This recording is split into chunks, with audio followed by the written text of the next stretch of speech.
Hey, everybody. I want to say hi to our online audience. Hey, thank you so much for watching this video. Today's day 2 of week 1. Let's get it going. So really, just thank you so much for watching this video to learn about leadership. And I just want to say thank you for investing your time.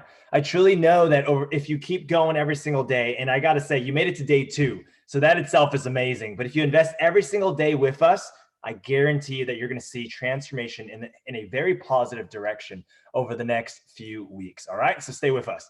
Once again, our Academy vision is very simple. 4 weeks of just building skills and just really understanding the importance of customer service, empathy, bedside manner, diversity, inclusion, and really building you up with the right leadership fundamentals. So stay with us as we keep going.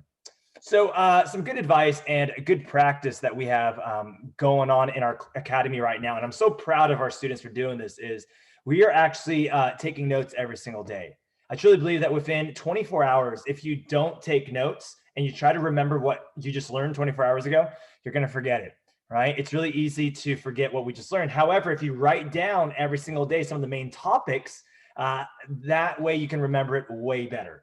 And just real quick, if you haven't completed our simple Google form in the description below, I'll send you a free note taker. And if you complete all 15 days of curriculum, I'm going to go ahead and send you, or my team and I are going to go ahead and send you a free certificate of completion. So take it. It's absolutely free, and we'll email it to you. All right, let's get going. Today's topic, day 2, is all about, once again, building skills, but we're building skills in public speaking and interview skills. All right, so let's get right to it. So here's 4 different things that we're going to go through. Let's start with a growth mindset and story. So in class, and I can't show this for copyright reasons, but in class, I showed 2 awesome videos. The first one was actually a comedy video in which the actor froze during a public speech. He just froze.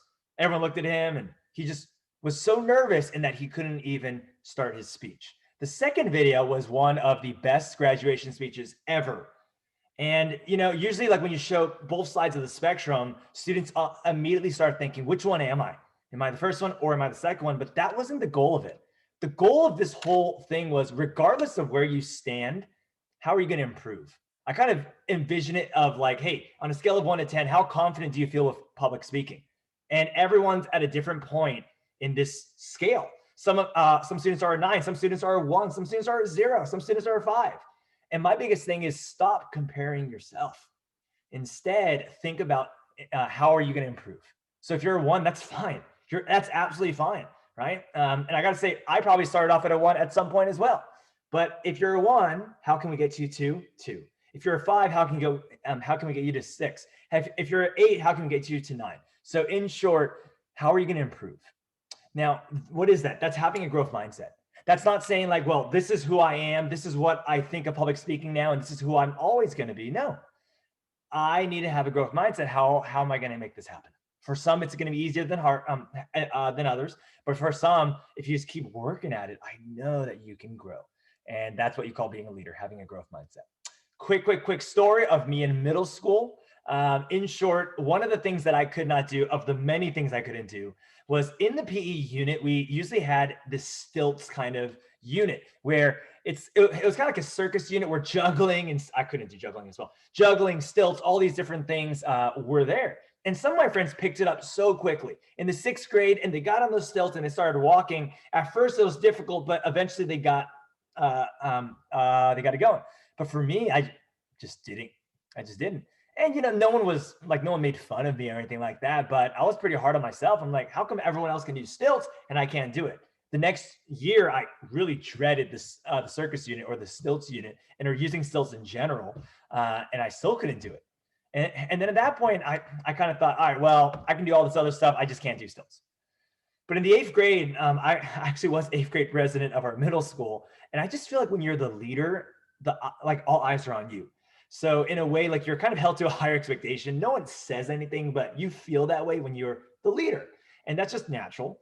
But as I got on those stilts, and I remember like there was like a competition, just couldn't do it. I could balance on the stilts, but the moment you start walking on the stilts, I just couldn't do it. When middle school was over, you could already bet that, hey, I was pretty excited because I never had to do stilts again. Now, middle school, I had an awesome experience overall, but man, those stilts, I got to say, created some pretty bad memories for me. That being said, I remember that summer I went to like this short camp. It wasn't anything overnight or anything like that, but it was like a summer activity, and it was a part of our yeah. So in short, at that camp, one of the questions that was asked was, "What's something that you think is impossible to do?" And the first thing that came to my mind, you could already figure it out: stilts. I just can't do stilts. I think it's impossible for me to do. Some people are born with the natural ability to balance and to walk on stilts, but for me, I just wasn't. And I was okay with that, but it was more so this idea of, hey, don't give up. And I guess what I got from this summer camp. And in short, I went home, and I remember one of my friends had stilts in his garage, and I remember practicing it from time to time. Like whenever I was over there, I'm like, "Hey, can I borrow those?" And he's like, "Sure." And he's borrowed them, but at some point, I did it. And here's why that's so important. You see, it was never about the stilts, right? It was more so about, here's something that I dread doing. Here's something that I don't like to do, and something I'm not good at, and something I feel like no matter how much I practice, I can't do it. But in short, you already figured it, like I just said it, but I finally did it. That was groundbreaking for me, because at that moment, I thought of, okay, here's something that I'm not good at. Here's something that I don't think I can do. But if I just put some time, effort, and practice, and I had some resources as well, and my friends showed me how to use them as well. But with enough practice and investment, oh, you could do it. Now, think about how that one situation made a difference in my life. Huge. Because in short, anything else that that I couldn't do in the future, which is a bunch of stuff, instead of thinking, well, I can't do it, I quit. No, I just stuck to it. Anything that I put my mind to, I can achieve, and you can as well. So don't give up. And for some of you, that's public speaking. You're like, I give up. I've gone pretty far in life, and I can get good grades without publicly speaking or being good at that.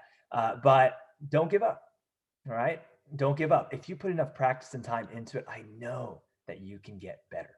You can do it. It takes practice and support, and that's what we do in our academy. I think we had, over 11 or 12 breakout rooms of practice. Come on, after that many, guaranteed you're going to improve by a little bit. I don't know if it's enough to increase you by a number, like from 5 to 6, but the more practice, the better. And once again, it's all supported. It's all, we're very empathetic to that, because we know not everyone has the same experience when it comes to public speaking. I showed my students a list of the top 10 interview questions, in my opinion, and here it is. If you want to copy and paste this, I'll link it below in the description. But here are the 10 questions. Tell me about yourself, 5 words to describe yourself. What are your greatest strengths, weaknesses, personal achievements? How would your friends describe you? Tell me about a challenge. Where do you see yourself in 5 to 10 years? What type of work environment do you prefer? What do you like to do for fun? So these are just some questions that you could be asked in an interview, but so many of my interviews, I've been asked these questions. So that's why we prepare them, so we can feel more confident when it comes to any interview that you are a part of in the future. There's 3 P's for success, and I kind of shared that a little bit in class, and I've said this many times before, but if you do these 3 P's, and if you're taking notes, please write this down: prepare, practice, and perform. You see, when it comes to public speaking, or really doing anything in life, anything big, you've got to prepare, and you've got to prepare the right way. So maybe take a look at the questions, take some time to invest, and think about, what would I say if I was asked this question? Then you've got to practice. And that's what we did in class today. But that's what you can do with a friend or a parent or a sibling. Practice. Be like, hey, ask me a question, practice. And then you're going to get a lot better at it. But finally, you've got to perform. And look, I get it. I've had great public speaking memories. I've had really bad ones. And in short, and there's one thing that everything taught me was, hey, if you keep doing it, you're going to become better and better and better at it. No one starts at a 10. No one. Everyone starts at some point, and then they improve. All right. So hang in there. Remember, 90% of communication is nonverbal. So think about it. When you're walking in for your job interview, how are you greeting the secretary? How are you walking into the room? What's your posture like? How are you dressed like? Are you dressed for success? Do you smile at the interviewers? Do you greet yourself or greet them? And do you memorize their names as they're coming in? So there's so many things. And once again, why do we do all this? To present ourselves in the best ways. The best leaders have great effective communication. And that's something that we got to work on. You remember, like before we go through these interview questions, how you say something is just as important as what you say. So you could say like, I'm a champ versus I'm a champ. Once again, like there's so many ways in which you say it and your tone matters. So keep that in mind. And that's something that you'll see in a little bit. Smile, just to impress, be excited, and be confident in who you are as a person. Right. And if you don't get it, then that's fine. You'll get another one. Right. So there's so many interviews in which I got what I wanted, but then there's a lot of interviews in which I did not. I just want to quickly spend some time here going over number 4. I want to review interview questions that came up as big questions in our academy this morning. So the first one is tell me about yourself. You can almost be sure that you're going to get something like that in terms of first question on any interview. It could even be like, how was your day? It could even be like, just tell me about what you've been up to, or tell me about how your particular skills line up with this job. Right? But in short, it's going to be open-ended, right? Tell us something that we don't know about you. So it's really important in that moment, in that question, that, yeah, you have something written up in terms of, hey, here's who I am generally. Here's what I love to do. Here's why I'm so passionate about this job, etc. So write up that response. But here's something that I taught my students this morning that if you're listening right now, this is huge for you, because every single time they've ever asked me this question in a job interview or interview for anything, I always start with gratitude. You see, sure, your answer may be amazing, but they want to kind of get to know you as a person. And if you are a person who loves to show gratitude, then show it, right? That during an interview is the best time to show that. So how would that look like? So first things first, as I come in, I usually greet the people, handshake, or just take a look at if you're not able to touch because of COVID, right? But in short, and just how are you doing? And then like they'll introduce themselves. Hey, nice to meet you. Right. My name's Mr. Chow, et cetera, et cetera. But then they start listing off their names. As I enter the room, I'm smiling. Hey, how's it going? And I memorize their names, especially if they say their names. Now, when I take a seat, I get everything prepared. And then the interview starts. And they usually say something like, hey, well, thank you so much for your time. We just want to get to know you today, or something like that. So let's get started. So how about you just tell us about yourself and about your professional background of experience or something like that. No matter what they ask, I always start with gratitude. So I usually say something like, wow, okay. So before we start, can I just say thank you so much for this opportunity to interview. This is really a dream come true for me because of X, Y, and Z. So whatever you say there. And then I say their names. So I say thank you, and thank you for this opportunity. And I look forward to you just getting to know me a little bit better. All right, boom. And then you start. That being said, to answer your question, here's a little bit about myself. Done. Okay. So that's huge. Most interviews that I've ever sat in terms of interviewing others, they don't do that. It's usually like, hey, tell me about yourself. And then the interviewee starts going, well, I'm this, I went to this school. I'm awesome. This. It's all me. But once again, I love starting an interview off with gratitude. All right. So think about that. Number 2, here's another question that came up a lot, and I asked my students, which ones do you want me to go over? And this was one that came up, 5 words. How do you describe a person in 5 words? You can't. It's so difficult. Just 5 words, there's no way that you can fully describe someone. But this is where you have to selectively pick and choose what words do you think describe you, but what words do you think line up with what they're looking for?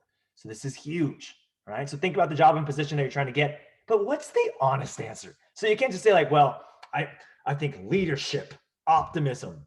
But if it doesn't line up, like they can kind of tell what kind of person you are. It's got to line up. So what's your honest answer? And it's okay to think about your answer and be humble. Like you don't need to have an answer immediately. That's what people always think like, well, I can't show that I'm not prepared. No, and you can be like, okay, I would say, boom. So once again, slow it down, be humble and say, so there's a difference between I believe I'm a leader versus, I would say, you know what, first things first, I'm definitely passionate about leadership. That's one word that I would absolutely believe that describes me because of this, and this. Ooh, another word I could say is boom, right? Love or something like that. Service, right? All these words that describe me. So once again, 5 words, but make sure you explain. Now, you don't want to go too long. And that's something that we talked about as well. You don't want to go too long in your interview because you've got many questions to go through. So I would definitely stick to it and don't ramble along. Just, okay, first word I'd say, leadership. Second word I say is love. Third word I say is service, right? So that's kind of what I would say of my 5 words. Number 4, what are your greatest professional weaknesses? This one's huge because this is a question that I've heard a lot in interviews. And this is a question that we've even asked in a lot of the interviews that I'm conducting. Now, this is where you got to be careful. You have to choose wisely. Do we have one weakness? No, we've got 10, 20, 30, 40 weaknesses. We all have a lot of weaknesses. But you've got, in my opinion, instead of picking something about your personality, pick a skill. Why? Because a skill is something you can change a little quicker. You can effectively improve your personality and to improve a certain aspect of your personality, but a skill is easier to pick. All right. So instead of being I'm lazy, you can say well, I'm not that good at doing this right now, but I'm working on it. Right. The next thing, as you can see there, is what are you doing to improve about it? And then finally, how have you been in trying to improve it? So, I talked to my students about this morning about so many times, when people ask you about a weakness, they go, okay, well, let me name a weakness. I'm always late, right? I'm actually not always late. I am late sometimes, but not always late. But let's say that's your weakness. You can say, I'm always late. You shouldn't say something like that's happening right now. You should say you know what? About 2 years ago, I figured out that, I had a problem with being late to wherever I went. That being said, I can honestly say over the past 2 years, I've worked on it a lot. It's something that still is a struggle, but I can honestly say that for my past job this past year, I haven't been late a single time. However, I need to prioritize and understand why that's important, et cetera. So once again, it's not about something here's a weakness and I can't do anything about it. No, what are you doing to improve? And how have you been trying to improve it? Okay. Here's an example. And I want to give you an example to be very helpful. Instead of saying well, I'm not good at writing, that's my weakness. Instead of saying that, you could say, hey, growing up, I didn't realize how important writing would be in my professional life. It wasn't until about a few years ago in which I finally realized that I can definitely improve on my writing and I need to improve on my writing.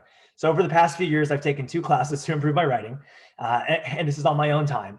And even every day I push myself to just practice writing more on a daily basis. And I got to say, I'm not perfect at it now, but it's definitely something I feel more confident in doing.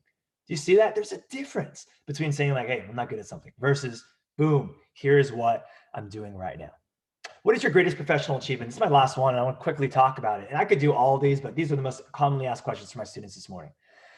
When it comes to personal achievements, professional achievements, a lot of us think, right?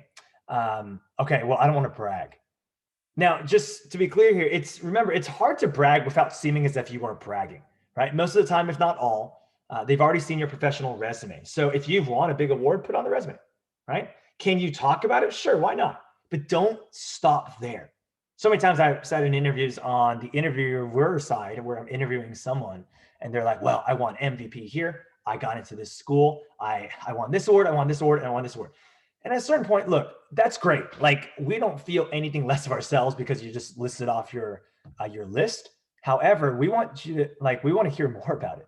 We don't want to just see that you won. What have you learned? What have you learned while getting there?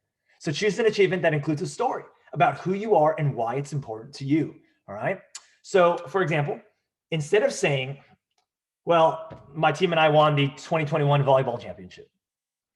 That's not really, right, sharing as much. You could say something like this. If you wanted to use that achievement, use it.